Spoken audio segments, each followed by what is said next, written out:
আজ ম্যাচ শেষে একটা অদ্ভুত দৃশ্য দেখা গেল। 27 কোটির ঝটকা খেয়েও গোয়েঙ্কা সাহেব আজকে হাসছে। হ্যাঁ, ক্রেডিট গোস টু দুজন। একজন হচ্ছে দিগ্বেশ, দুর্দান্ত বোলিং করেছে। আর একজন হচ্ছে মিচেল মার্শ, যখন থেকে এসেছে তবে থেকে খেলে যাচ্ছে। একটা কথা মানে এটা খুব অনৈতিক ব্যাপার অ্যাকচুয়ালি। বলছে না, ফিল্ডিং করছে না, সব বসে বসে হ্যাঁ হ্যাঁ করছে, আর এসে যখন ব্যাট করতে নামছে কেলিয়ে পাট করে দিচ্ছে। যেভাবে আজকে মার্চ শুরু করেছিল মনে হচ্ছিল যে মার্চ আজকে 300 করবার জন্য খেলতে নেমেছে। যাই হোক সৈকত, আজকে বড় ম্যাচ ছিল, দুটো টিমের কাছেই খুব ইম্পর্টেন্ট ম্যাচ। আজকে লখনৌর একানা স্টেডিয়ামে লখনৌ সুপার জায়ান্টস এবং মুম্বাই ইন্ডিয়ান্স মুখোমুখি হয়েছিল, যেখানে লখনৌ জিতে গেছে কিছুটা আনএক্সপেক্টেডলি আমি বলতে পারি। কারণ লখনৌ যে অবস্থার মধ্যে দিয়ে যাচ্ছে সেখানে মুম্বাইকে হারিয়ে দেবে এটা হয়তো টুর্নামেন্টের শুরুতে অনেকেই এক্সপেক্ট করেনি। তো আজকের ম্যাচ তুই কি বলবি? বোম্বে কোথায় ল্যাক করছে? প্রথম দুটো ম্যাচ হেরেছিল, আগের দিন কলকাতার এগেন্স্টে দুর্ধর্ষ কামব্যাক করে, দুর্ধর্ষ পারফরমেন্স, কলকাতাকে প্রায় এক পেশে ম্যাচে হারায়। আজকে আবার লখনৌয়ের কাছে হার। বোম্বের কোথায় সমস্যা? মুম্বাইয়ের কাছে আসার আগে আমি মিচেল মার্শের ব্যাপারটা একবার আসবো। মিচেল মার্শ এই যে খেলতে পারছে, এটা সত্ত্বেও যে তাকে বোলিং এর জন্য ক্লিয়ারেন্স দেওয়া হয়নি, ফিটনেস ইস্যুস রয়েছে, এটাকে কিন্তু মানে এটা sole credit goes to impact player rule. এই ইম্প্যাক্ট প্লেয়ার রুল রয়েছে বলেই এরকম কিছু কিছু প্লেয়ার্স রয়েছে যারা হাফ ফিট হয়েও এতটা ইম্প্যাক্ট মানে নামেই ইম্প্যাক্ট দিতে পারছে টুর্নামেন্টটাকে। তো এখানে হিউজ ক্রেডিট। এত প্রচুর আমরা কন্ট্রোভার্সি শুনেছি ইম্প্যাক্ট প্লেয়ার রুল নিয়ে, বাট এটাও কিন্তু একটা পজিটিভ সাইন যেটা অনেকে ওভারলুক করে যায়। মুম্বাই ফার্স্ট দুটো ম্যাচ আমরা বলতে পারি যে ব্যাটিং এর জন্যই হারে, বোলিং মোটামুটি ফায়ার করছে। আর থার্ড ম্যাচটা কলকাতার এগেনস্টে খুব বড় মার্জিনে জেতার পেছনে আমি পার্সোনালি মনে করছি যে কলকাতা নিজের দোষে বেশি হেরেছে ম্যাচটা। মুম্বাই যতটা না ভালো খেলেছে, কলকাতা ততটা যেন বেশি খারাপ খেলার জন্য ম্যাচটা হেরেছে। আর ওই ম্যাচটাতে কিন্তু মুম্বাইয়ের যে একটা উইক ব্যাটিং অর্ডার, উইক ঠিক বলবো না, ব্যাটিং অর্ডার স্ট্রং, কিন্তু ম্যাক্সিমাম লোক কিন্তু ফর্মে নেই। সেটা আমরা আজকে আরো বেটার ভাবে দেখতে পেলাম। কলকাতার এগেনস্টে ম্যাচটায় কিছুটা হলেও হয়তো এক্সপোজ হওয়ার থেকে বেঁচে গেছিল। কম রান থাকার ব্যাটিং লাইন আপ কম রান থাকার জন্য ব্যাটিং এক্সপোজ হয়নি সেভাবে। 8 উইকেটেই জিতে যায়, কাউকে সেরকম ভাবে প্রেশার নিয়ে খেলতেই হয়নি। তো আজকে আমার মতে মুম্বাইয়ের যে খুবই একটা ফ্র্যাজাইল ব্যাটিং অর্ডার, কেউ ফর্মে সেভাবে নেই। সূর্য কুমার যাদব আজকে খুব ভালো খেলেছে, ওই একজনকে বাদ দিয়ে আজকে কাউকেই দেখলাম না হাত তুলে ম্যাচটার। মুম্বাই কিন্তু ক্রুজ করছিল একটা সময়। 10th ওভারের শেষে কিন্তু ওরা রিকোয়ার্ড রান রেটের থেকে বেশিতে ছিল, required run rate less than run rate ছিল। তো সেখান থেকে লাস্টে চোখ করা, জিতে যায়। এটা চোখ করাটা কিন্তু আমরা মুম্বাইয়ের থেকে এরকম সচরাচর দেখে থাকি না। হ্যাঁ, তো এটা মেজর কনসার্ন মুম্বাইয়ের। আমি তোর কাছে আসবো। আজকে যে আমরা ম্যাচ দেখলাম তাতে দুটো তিনটে ঘটনা নিয়ে আমি তোর সাথে ডিসকাস করব। যেরকম একটা আজকে দেখলাম রোহিত শর্মা খেললো না।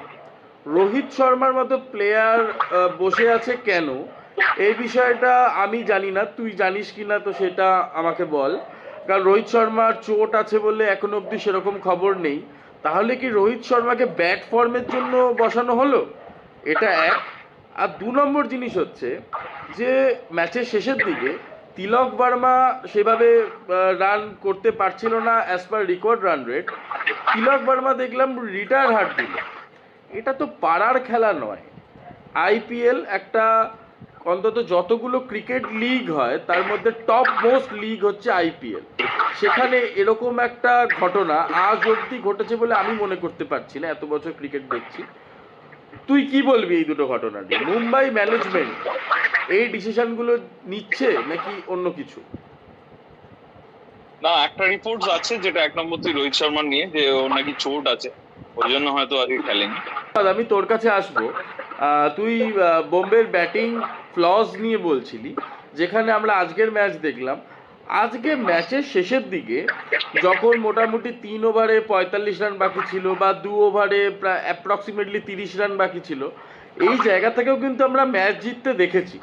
তখনও কিন্তু ক্রিজে হার্দিক পান্ডিয়া ছিল, প্রথমে তিলক বর্মা তার সাথে ছিল, পরে তিলক বর্মা রিটায়ার হার্ট হয়ে যাবে মিচেল স্যান্টনার নামে। তো এইখান থেকে যে মুম্বাই ম্যাচটা হারলো, সেটা মুম্বাইয়ের ব্যাটিং ব্যর্থতা নাকি লখনৌয়ের বোলিং দক্ষতা, কোনটা? কতটা সত্যি মিথ্যে সেটা বলতে পারবো না, কিন্তু আশা করা যাচ্ছে সেটা অফকোর্স ব্যাড ফর্মের জন্য হবে না। রোহিত শর্মার মতো স্ট্যাচারের একটা ব্যাটসম্যান, তাকে নিয়ে হয়তো ওরকম ব্যাপার হবে না, হয়তো নিশ্চয়ই একটা কোনো হালকা নিক আছে, সেই জন্য খেলেনি। 2 নম্বর যেটা তিলক বর্মার সাথে হলো, তিলক বর্মা একটা জিনিস থেকে বুঝতে হবে, এটা যেটা আমি আগেও বলেছি, এটা একটা বিজনেস লিগে ফ্র্যাঞ্চাইজিরা কিছু ডিমান্ডস রাখেই। ইম্প্যাক্ট প্লেয়ার হিসেবে ওকে না দিয়েছে, ও ইম্প্যাক্ট প্লেয়ার হিসেবে নেবে ম্যাচটাকে হারিয়ে দিল। বরঞ্চ ওর ইম্প্যাক্ট প্লেয়ার নেওয়ার আগে অব্দি ওদের টিমের ইম্প্যাক্টটা বেশি বেটার ছিল। ও 23 বলে 25 রান করে যখন খেলছিল, শর্টসই নিতে পারছিল না। টিম ম্যানেজমেন্ট কখনো কখনো মনে হবে যে যখন একটা ইম্প্যাক্ট প্লেয়ার হিসেবে নামাচ্ছে কোনো টিম, তার নিশ্চয়ই কোনো একটা এক্সপেক্টার থাকবে যে সিচুয়েশনটাই দেওয়া হয়েছে যে ওই চিটিং করবে বা সামথিং, ওটাই স্লো করে দিল। প্রেশারটা সেটা বরঞ্চ তখন সূর্যা কুমার নিয়ে নিয়েছিল বলে অনেকটা চলছিল, সূর্যা আউট হয়ে গেল, তারপরেও ইম্প্যাক্ট নিতে পারলো, মানে ইম্প্যাক্ট দেখাতেই পারলো, সেই জন্য ওকে হয়তো তুলে নেওয়া হলো। পাড়ার ক্রিকেট শো খেলা পাচ্ছিস না, উঠে আয়, অন্যজন নামবে। এক্স্যাক্টলি সেরকমই হলো একটা আর কি। আমি বলবো যে এখানে দুটোরই কম্বিনেশন প্লে করেছে। মুম্বাইয়ে আমরা দেখেছি অনেক সময়, মানে হার্দিক পান্ডিয়া যখন ইন্ডিয়ার হয়েও খেলে, কিছু কিছু সময় ও ক্রিজে ফেসে যায়। ওর দ্বারা মানে একটা ফেজ আসে যখন কোনো কিছুই চলে না, সেটাই আজকে কিছুটা হলেও দেখতে পেরেছি। অবভিয়াসলি শার্দুল ঠাকুরের যে সেকেন্ড লাস্ট ওভারটা মারাত্মক একটা ওভার আমরা দেখতে পারি, যেখানে ইয়র্কারের পর ইয়র্কার বল করে ব্যাটসম্যানকে কোনো রকম ভাবে বলের আন্ডারে আসতেই দিচ্ছিল না। আর আমরা কিন্তু জানি যে একানা স্টেডিয়াম হচ্ছে one of the bigger stadiums in India, boundary length কিন্তু বেশ বড়। এখানে কিন্তু অত সোজা নয় লাস্টের দিকে এসে, মানে অন্য গ্রাউন্ডস এর তুলনায় 4 ওভারে 50 রান কি 4 ওভারে 60 রান, এগুলো কিন্তু অত ইজিলি চেস করা সোজা নয়। হ্যাঁ, এবার মুম্বাইয়ের যে ডিসিশনটা তিলক বর্মাকে বসিয়ে মিচেল স্যান্টনারকে আনা, এটা কিন্তু আমি ঠিকভাবে ডাইজেস্ট করতে পারলাম না। কারণ মিচেল স্যান্টনার কি ওই সিচুয়েশনে পারফেক্ট একটা অপশন ছিল? তিলক বর্মা তো পিচটাকে দেখেছিল, 24-25টা বল তো খেলেছিল। করবো বা তোর বক্তব্য তাহলে এই যে ওখানে যদি মিচেল স্যান্টনারের সঙ্গে জায়গায় যদি কায়রন পোলার্ড হতো, তবে ব্যাপারটা অ্যাকসেপ্টেবল ছিল যে তিলক বর্মার জায়গায় কায়রন পোলার্ড নামছে, হি ইজ মোর ক্যাপেবল।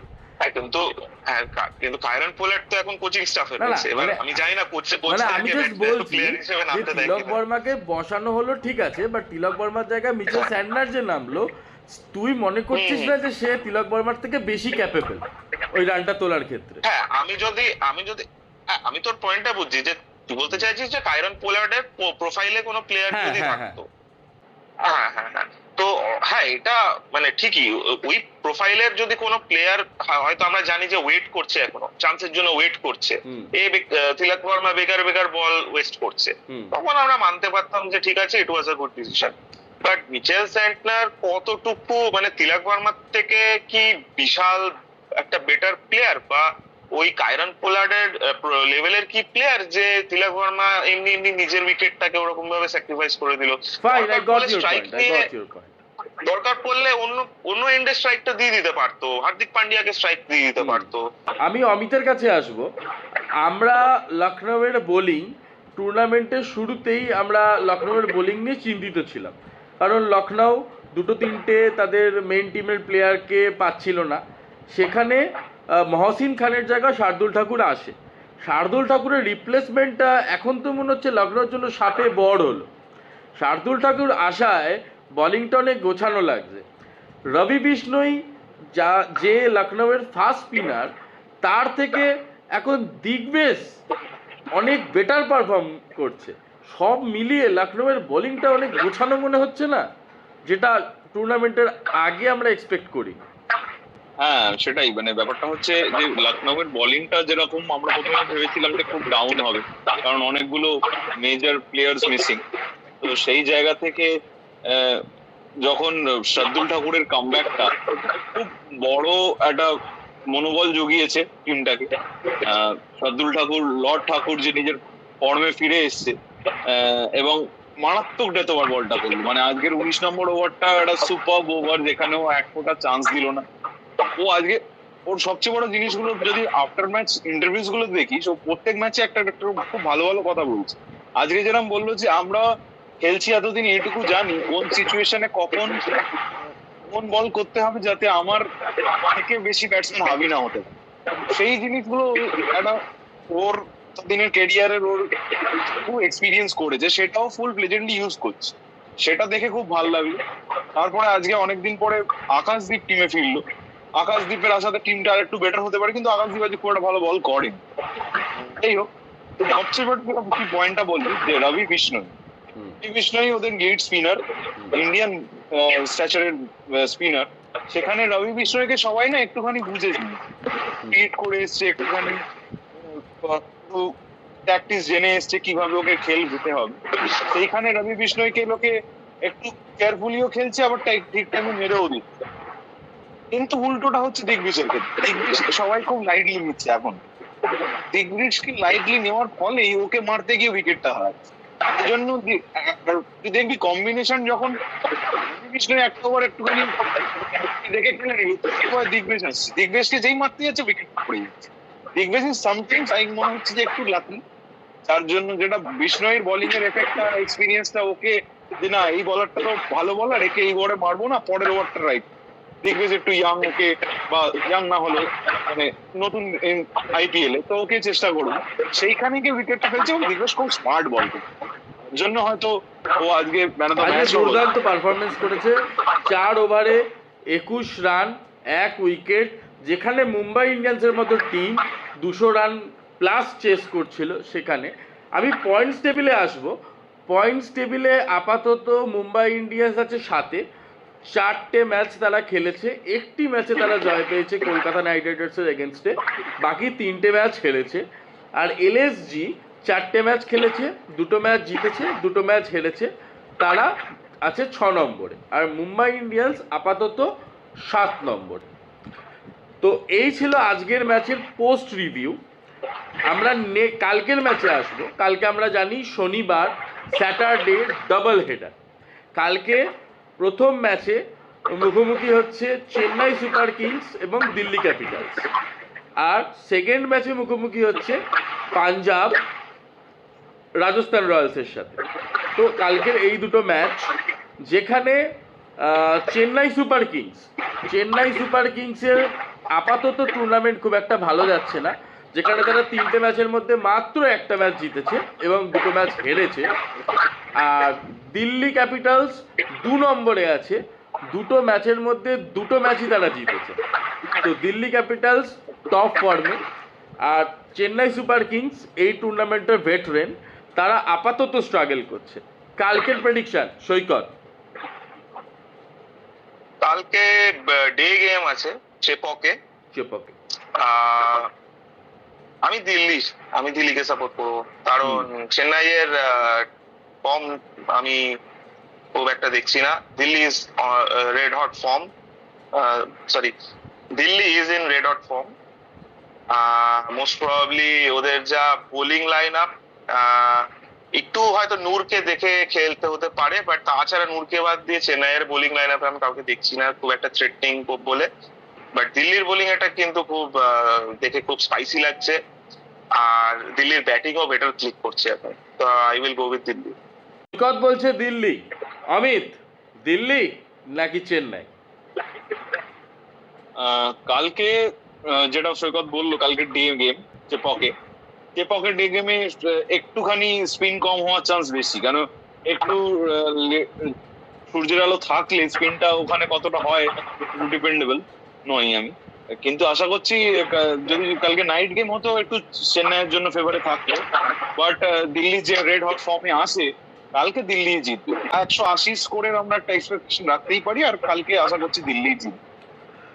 তো সৈকত বলছে দিল্লি, অমিত বলছে দিল্লি, কিন্তু 7 থালা ফরার রিজন যখন যখন পরিস্থিতি ফেভারে ছিল না, সেই সময় এটা যে ওভারকাম করতে পেরেছে, সেই 7 সেই থালা।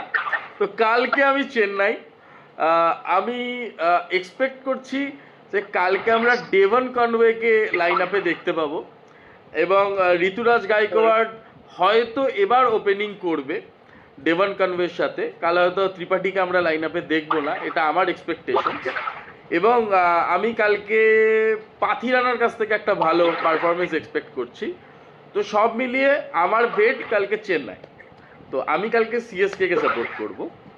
আচ্ছা, তো কালকে সেকেন্ড ম্যাচে যেখানে পাঞ্জাব মুখোমুখি হচ্ছে রাজস্থান রয়্যালসে, পাঞ্জাব আপাতত দুর্দান্ত ফর্মে আছে, যেখানে তারা 2টো ম্যাচ খেলেছে, 2টো ম্যাচ জিতেছে। শ্রেয়াস আইয়ার তাদের captain, calm, cool and composed.